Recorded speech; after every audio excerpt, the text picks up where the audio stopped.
I'm Malvika and I welcome you all to yet another tutorial on data science.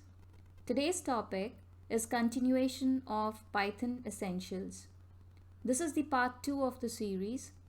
In part 1, I had discussed Anaconda installation and basic formatting steps in Jupyter Notebook, which is very much essential while coding. In case you missed it, I have shared the link in the description below and would request you all to have a look at it first. So today we are going to start with typecasting. So I'll open a new Python notebook.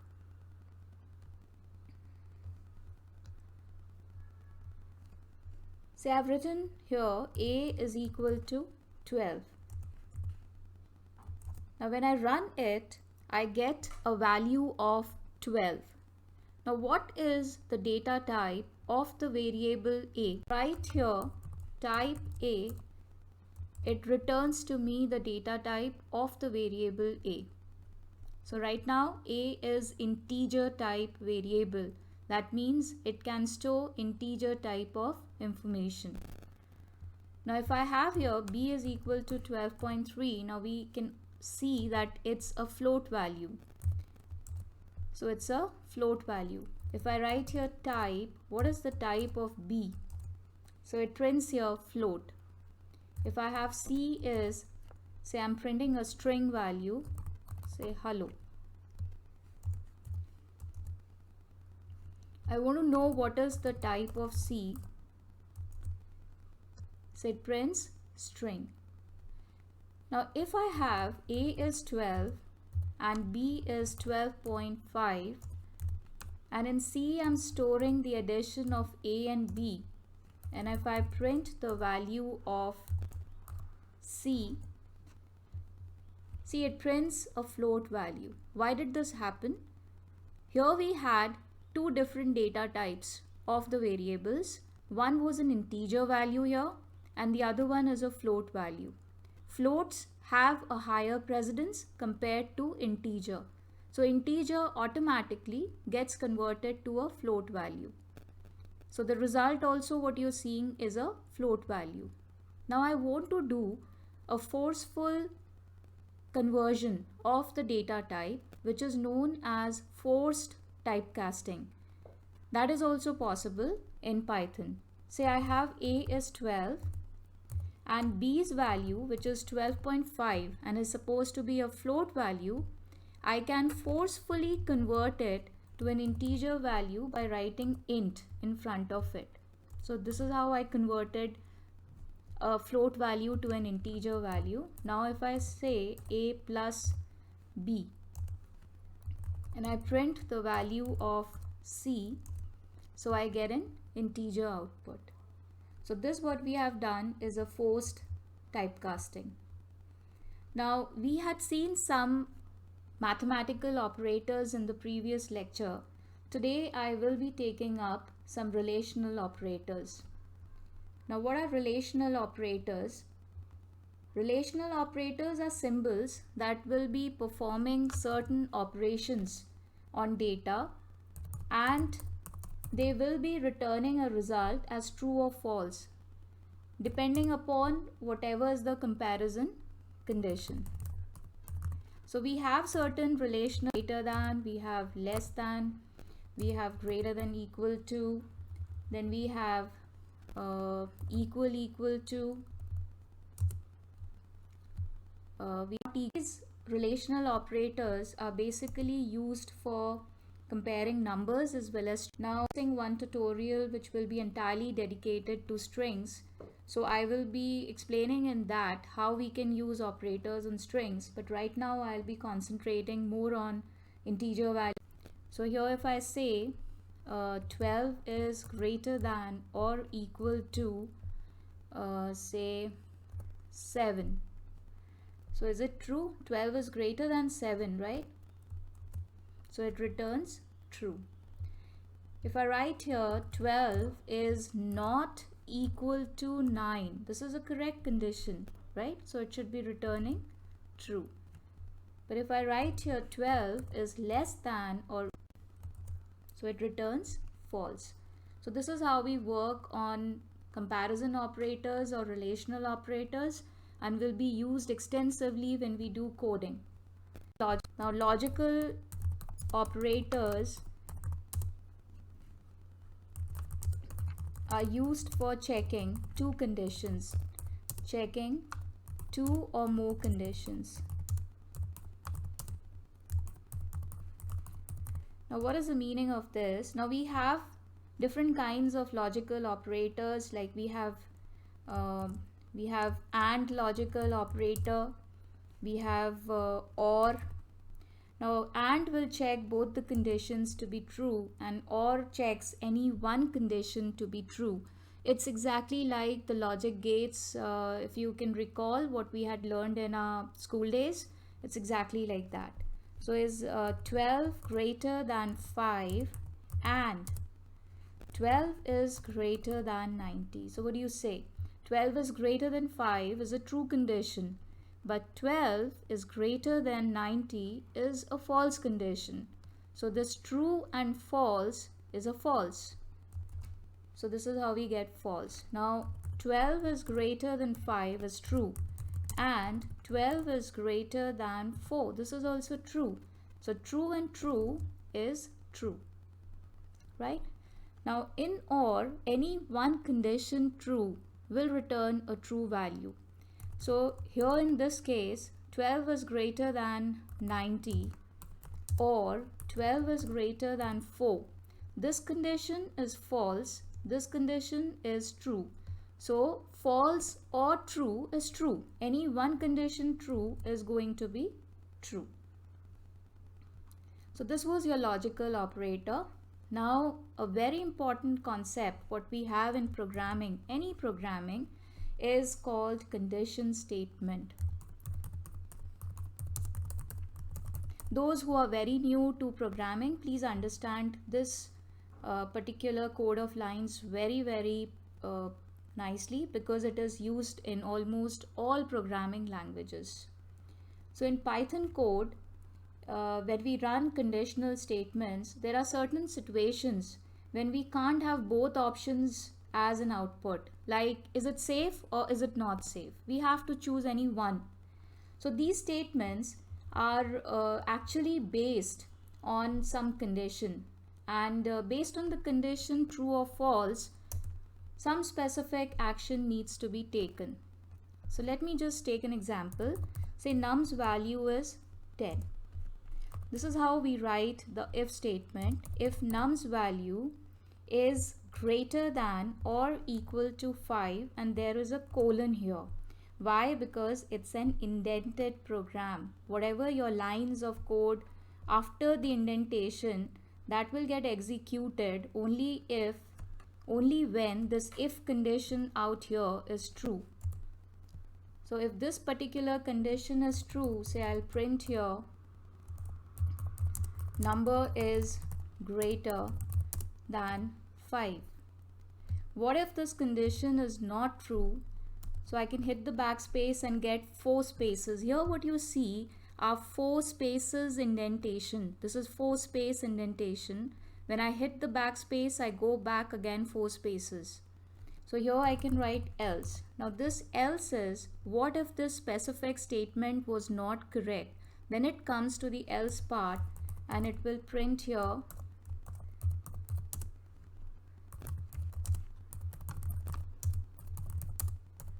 right. So if I execute this, I had the number as 10. So I can see here it came and checked the condition. This condition was true. So it executed this line of code and never came to the else part. But what if I had a statement like num's value was 4? So it comes here, is 4 greater than equal to 5? It's not true, right? So it comes to the else part and it will print, it should be printing this particular line. So it is num isn't greater than 5, right? So now you must be wondering, like, how many else can we have in our program? Is it just one else, or we can have lot many other else's also? We can have lot of indentations or else if in our program, but I'll be showing you one indentation, but try avoiding branch nesting as much as you can, because too deep branch nesting is one of the very common mistakes that many new novice programmers make.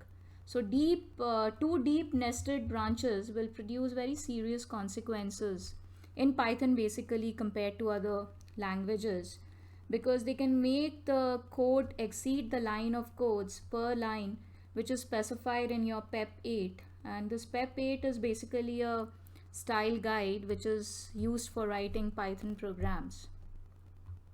So I would suggest don't indent your program, don't write else if too many times in your program. We can do functions and we have better ways of indenting our program more if you want to make branched decisions.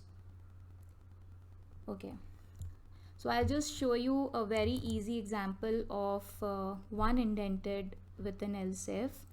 So here,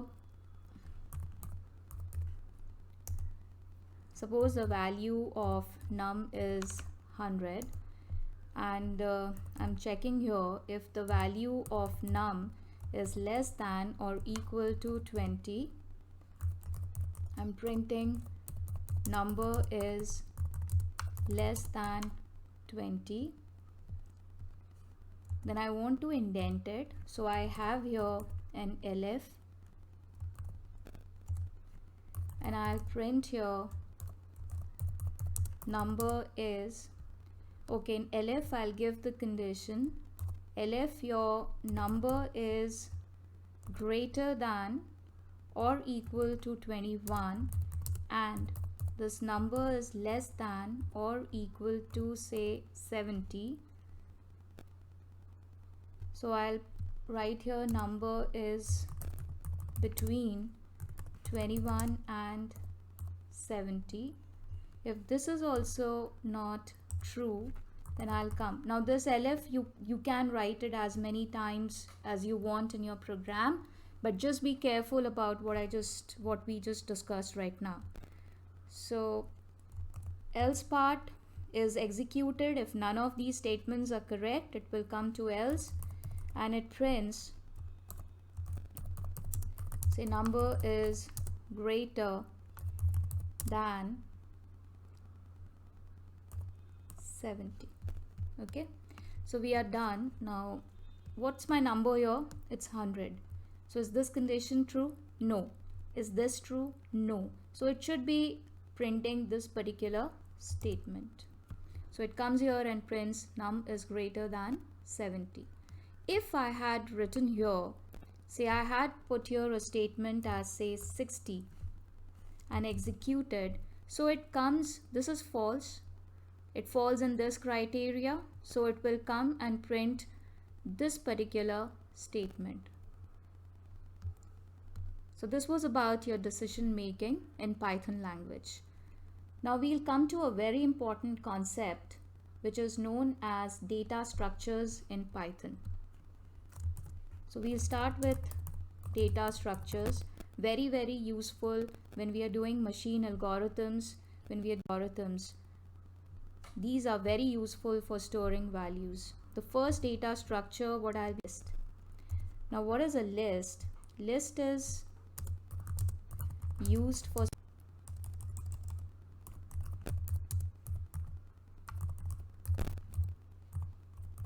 heterogeneous values of different data types. Second thing you should remember about list is it is enclosed within the square brackets and the elements, that is the values what you have inside the list, elements are indexed. What is it? I'll just explain you now. Suppose we have list 1 which is equal to 12, 7, 9. I'm just taking any random values. So this is my list. So if I want to print what is inside my list, I'll just type here list 1. So I get the values here. You can see the values are comma separated. Now where exactly is 12 falling? what is the position of 12? That is called its index value. So 12 is at the 0th position, this is at the first position, second position, and so on. So if I want to extract what is in the 0th position, I'll just write list 1, what's there in the 0th position, and it returns to me 12. Now similarly, you can just go and access elements. These are the elements inside the list. What if I want to access the last element from the list? So I will be writing here list 1, and I access -1 is for the last element, so I get 78. Now I can access values in a range, like I can say list 1 from the first index value and go up till the third index value. So you can see here this is 0, 1, and this is 2, and this is 3. But remember, in Python, whenever we have a range value and when we give something like this, it goes one less than this value what you have given. So if you have given here 3, so it will go up to the second position. So I will be getting your 7 and 9, which is this is your first position and this is your second position. If you wanted 34, in that case you could have given here 4, so it goes till the third position. So in that case we'll get 34 also. I can start from a specific index value and extract all the values. So I started from the second position, that is 0, 1, 2, and I extracted all the elements because I haven't given here what is the endpoint. Okay. We have another operator which is called in, and this in operator is used for extracting values from the list. Now what is it? Like I want to check if the value of 9 is present. So I'm using in. Where? What's the name of your list? It's called list 1. So I'll just print found. Now since we have just learned about if and else if, so let me just finish up the code here with the same syntax what we learned. So it's a quick refresh for you. So here we have not found. So is 9 present in your list? Yes. So I think it should be giving you found. Let's check it. So it's found. What if I wanted to find the number, say 56? Do you have this in your list? No. So we should be getting not found. Clear? Okay, we have certain inbuilt functions which we can use inside the list data structure, which makes our work very easy. Say I want to find the maximum. So I can just write maximum and list 1. So it returns 78. I can find the minimum value inside my list. So I get here.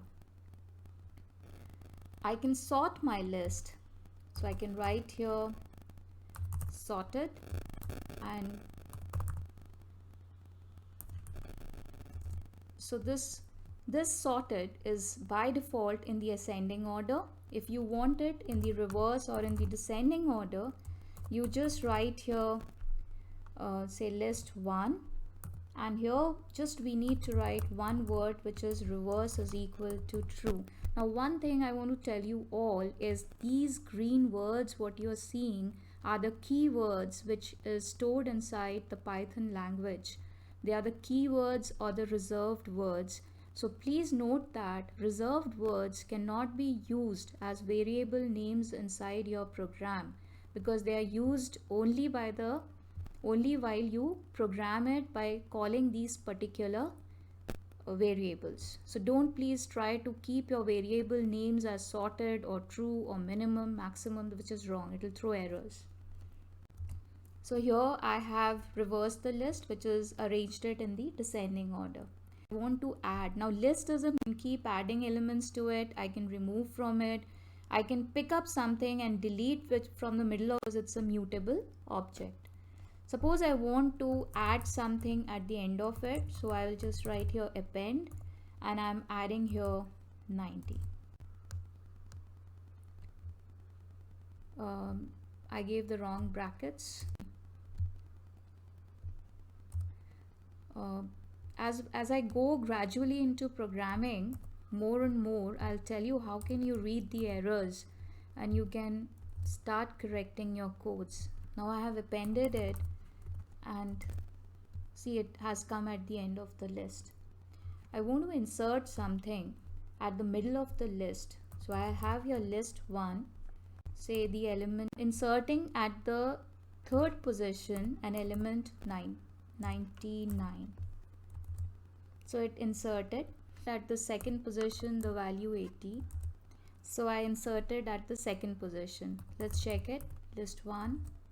So you can see here the value 80. It's possible for us to remove elements from the list.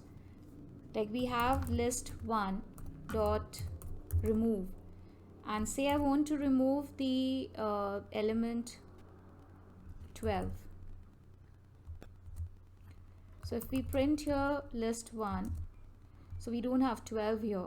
But what in case we are trying to remove something which is not, say we want to remove 109, not existing in your list, right?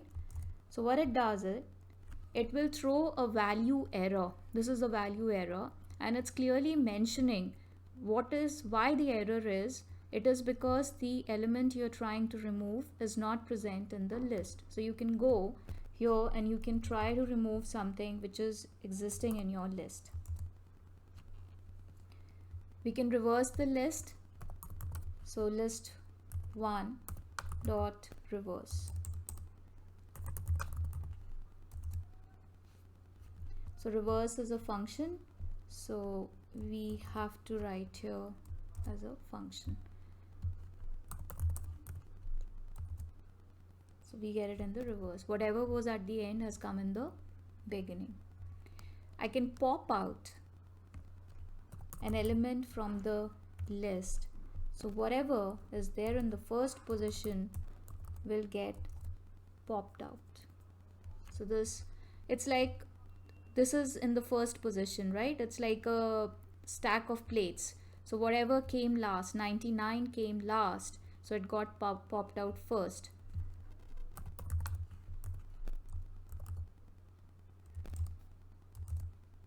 So we can see that this 99 is gone. Again, if I do the pop, this is the next topmost element. Just imagine it as we have stacked up plates one on top of another. This came first, then this, then this. So this was the last one which was on top. So this got popped out first. I want to clear my list at one go. I can give you the command list1 dot clear. So we have an empty list now. Okay. Now the next very essential thing when we are doing coding in Python or any other language is called loops.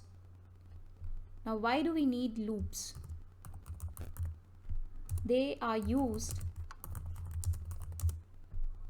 for repeated task. Suppose I have told you to count from 1 to 50. Instead of telling you, okay, count 1, count 2, count 3, and I keep telling you that, keep count 1, 2, 3, and keep telling you till 50. Instead of that, I will just tell you that, okay, you start from 1 and you go till you reach 50. When you reach 50, you stop. So I gave you a starting point, I gave you an end point, and then the second question you ask me is like, how do we count? Do we just leave one number or two numbers? So that is, according to the program what you have been asked for. But we always need a start, we need an end, when to stop. And then how we increment my count or we decrement, it depends upon the situation for what you are coding. So I'll say that we want to count or we want to print numbers. So here we have the first loop. What we can use is a for loop. I is just a variable which we'll be using for counting. You can use any variable name here. There's no problems. Now here this range is a keyword. In is also a keyword because it's coming in green color, and you're starting from 1, and since we wanted to count till 10, so it's going till 10. What are we doing? We are printing the value of I.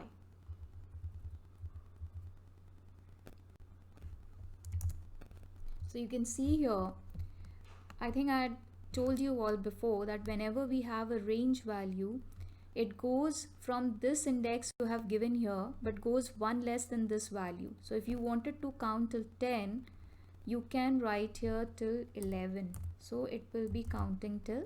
Now if I want data structure, say I want to print the elements inside my list one by one instead of calling them one by one, through the index. So I can just write here for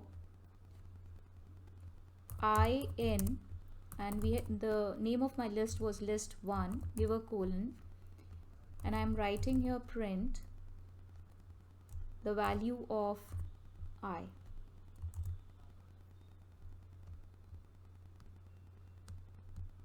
So I had cleared up my list, so just let me make a list again.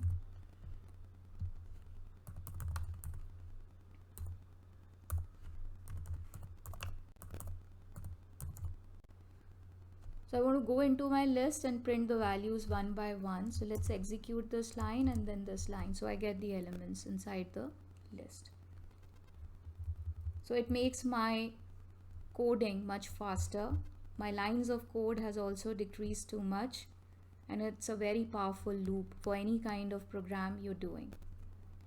Another kind of loop for repetitive things what we can use is while loop. Syntax is only different, but the way of working is the same. So with the while loop, we have here,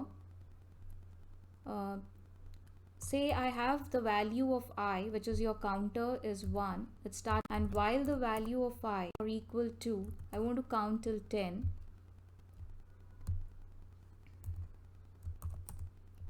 And I'm printing the value of I. But I need to increment also the value of I by 1, 1. Otherwise, if you don't increment it, it's going to be 1 throughout. So we need to increment, so we get 1. So prints 1, increases to 2. Is 2 less than 10? Yes. Prints 2, and so on. So here you can see that it 1 till the value of 10. Stops when it reaches the value what it was looking for. It was looking for the value till it is less than or equal to 10. So when it reached 10, it stopped. Now we can do a forceful termination of the program. Say when I don't want to continue till 10.